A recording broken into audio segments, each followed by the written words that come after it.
All the few people chọrọ ka ibe ha grow. And few people na-ada afụta ibe ha as threat. Otu a na onwe onye m na-afụta as threat. Yes. Reason bụ na ama na dị iche. Ihe m na-eme dị iche. Craft m dị iche. Pattern m dị iche. Onwe onye na-akọpị kama na mmadụ na-akọpị m.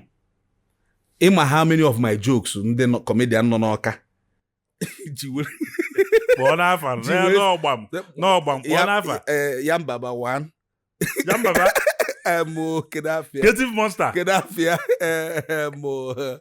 Kedafia nke a na-abịakarị show na-eche mba nọ nke na-abịakarị show onwe show ome na Gentle onwe show ome n'ụlọ ụka show ome n'ụlọ ụka ke n'ụlọ ụka mmili ọma.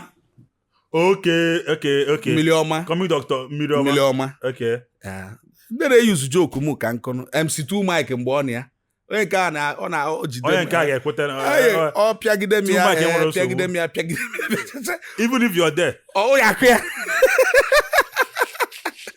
Ịghọtago. So, onye obodo my man. Onye obodo my man.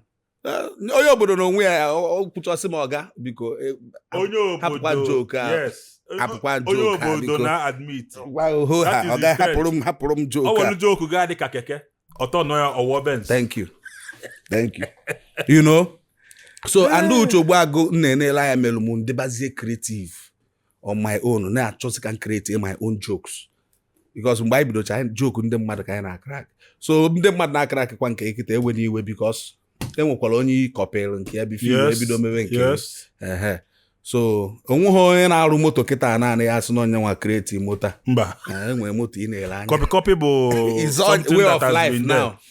You know, talking about comedy, Uche Ogbuagụ is somebody that we don't talk about enough. I na-eje side ah. You know what so much respect to Ali Baba and all those. Man, Ekube king of comedy. Yeah. Hana Obono has no Lagos. Man, Obono Nigeria. Because as big as Basketmouth is, much respect to him. He's a legend. He's a boss. I've heard some of Uche Ogbuagụ jokes. In his jokes. Yes. Some of these big guys, they're listening to Uche Ogbuagụ and they say it in English. I'm telling you, when you want to say legends of this game,